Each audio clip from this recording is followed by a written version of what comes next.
तो जो से कन्हैया आ रहे हैं। अष्टम स्कंद में मनवंतरों का विवेचन है और सुखदेव जी कहते हैं कि परीक्षित, भगवान भक्तों पर कृपा करने के लिए प्रत्येक मनवंतर में अवतार धारण करते हैं। हरि अवतार प्रभु लेते हैं और हाथी की रक्षा मंगर्ष करते हैं। इस कथा का विस्तार से विवेचन किया है। एक मनवंतर में प्रभु अनेक अवतार लेते हैं और समुद्र मंथन कराते हैं। देवता और दानवों को समुद्र मंथन का प्रभु ने आदेश दिया है, तो भगवान कच्छप अवतार लेते हैं, पर्वत को पीठ पर धारण करते हैं। मंथन प्रारंभ होता, हविर्धानी गाय निकलते हैं। सबसे पहले कालकूट विष निकला, भगवान शिव को पिलाया। कामधेनु गाय निकली, ऋषियों को ब्राह्मणों को प्रदान की कि भैया आप यज्ञ करते हैं, गाय आपको देते हैं। पारिजात वृक्ष निकला है, स्वर्ग लोकों में भेज दिया गया। ऐरावत हाथी निकला है, इंद्र ने लिया है। उच्च श्रवा घोड़ा निकला है, बलि ने लिया है। अप्सराएं निकली, स्वर्ग में भेज दी गई। कौस्तुभ मणि निकली, भगवान विष्णु ने लिए समुद्र मंथन। अब देखो थोड़ा संक्षेप में सुनते जाइए, यदि विस्तार करेंगे ना तो यहीं पर उलझे रह जाएंगे और कन्हैया हमारे आएंगे नहीं। हाँ तो प्रेम से बोलो।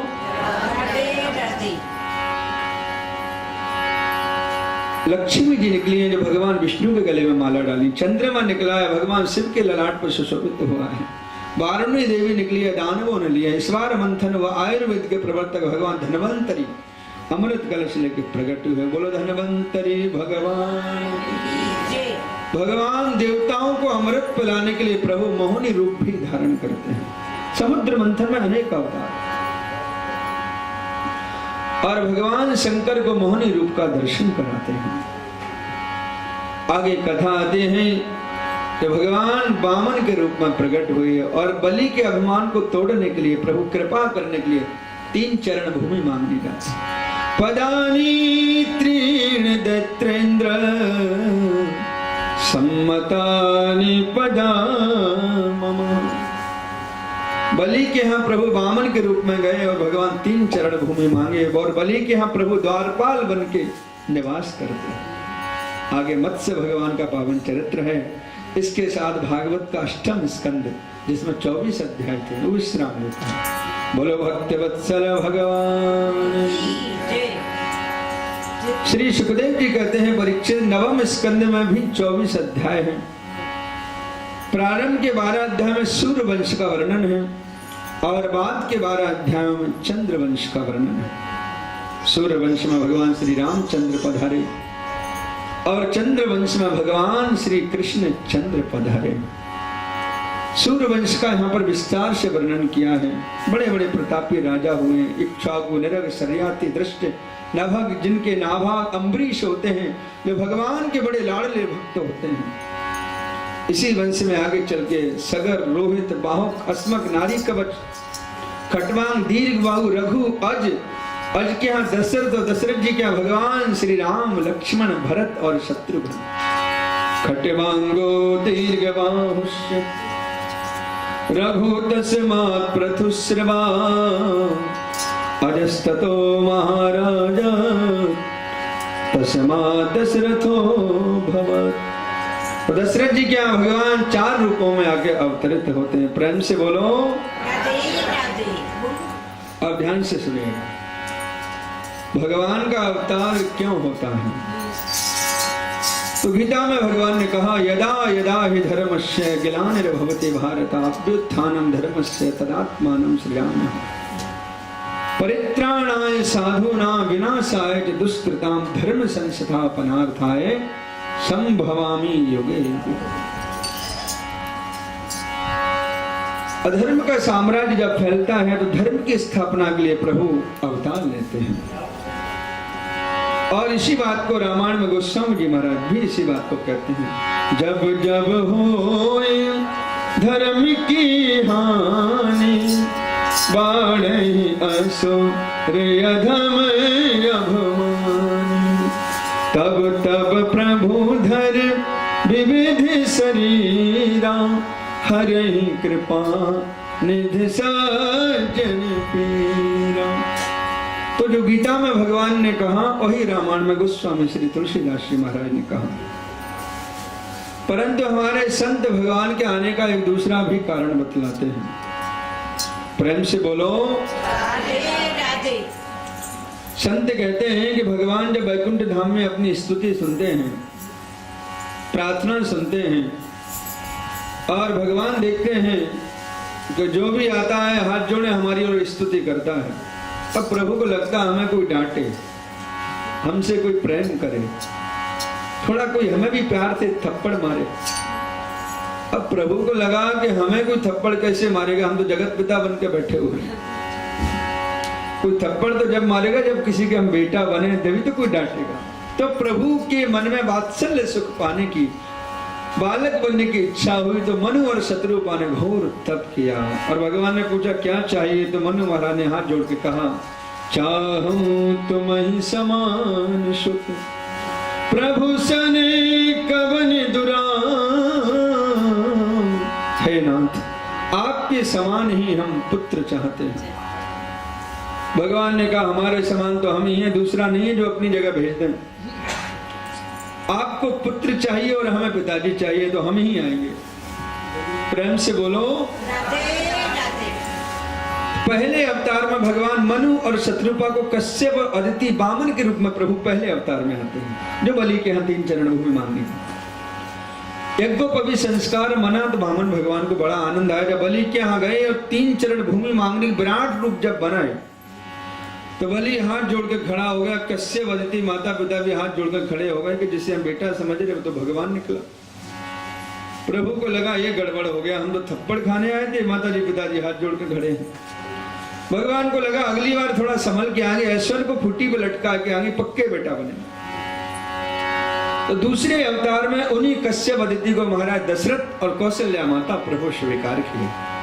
भगवान जब कौशल्या अम्मा के सामने प्रकट हुए, तो कौशल्या अम्मा ने भी पहले स्तुति की, भय प्रगटे कृपाला दीन दयाला कौशल्या हितकारी।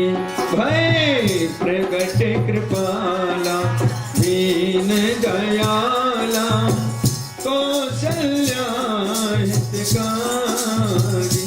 कहे दोई कर जोरी आस्तुत तोरी, कहीं बीज करता।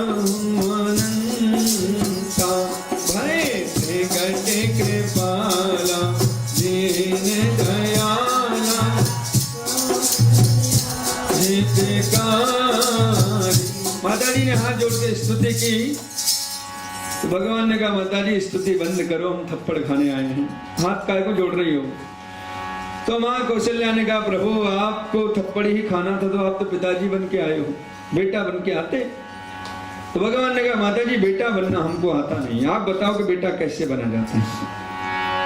तो अम्मा कौशल्या ने कहा प्रभु वो मैं बताती हूँ, संसारी बालक जो आता है ना प्रभु, वो इतना बड़ा नहीं आता, तो भगवान छोटे बन गए। अच्छा माँ अब माने का अभी कमी है, संसारी बालक के 2 हाथ होते हैं और आपके 4 हाथ, और अस्त्र शस्त्र लेके नहीं आता है। भगवान शंख चक्र गदा पद्म गायब कर दिए, 2 हाथ भी गायब कर दिए। भगवान ने कहा माँ अब तो बेटा बन गए। माँ ने कहा नहीं प्रभु अभी एक कमी है, संसारी बालक जो आता है वो कपड़े पहन के नहीं आता है, और आप तो पीताम्बर। भगवान छोटे बने और कपड़े भी प्रभु ने गायब कर दिए। माँ अब तो बेटा बन गए ना पक्के। माँ ने कहा नहीं नहीं अभी भी एक कमी है। भगवान ने कहा माँ अब क्या कमी है। कहा प्रभु संसारी बालक जन्म लेते ही रोता है और आप तो मुस्कुरा रहे हो। तो भगवान ने कहा माँ हमको रोना पड़ेगा। माँ ने कहा बेटा नहीं रोता है तो माता पिता रोने लगते, कहीं गूंगा तो नहीं है। तो बेटा बनना है तो प्रभु रोना पड़ेगा। तो भगवान रोने भी लगे। सुन बचन सुजाना रोदन ठाना, हुए बालक सुन भूपा। सुनी बचन सुजाना रोदन ठाना, हुए बालक सुन भूपा। यह चरित जगावे हरि पद पावे, तेना पड़े भवपूपा। यह चरित जगावे हरि पद पावे, तेना पड़े भवपूपा। विप्रधेन सुरसो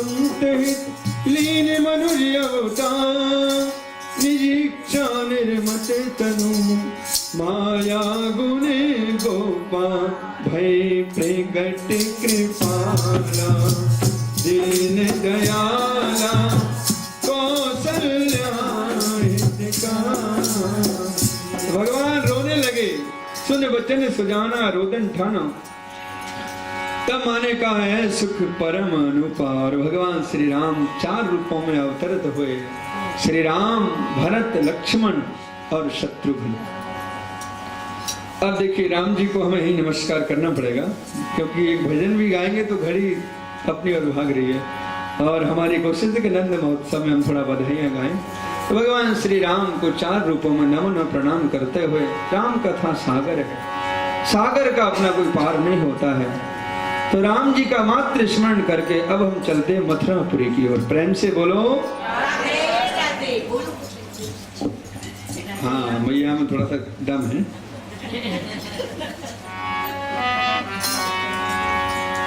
श्री सुखदेव जी कहते हैं परीक्षित, अब हम तुम्हें चंद्रवंश सुनाएंगे और जिस चंद्रवंश में भगवान श्री कृष्ण चंद्र पधारे।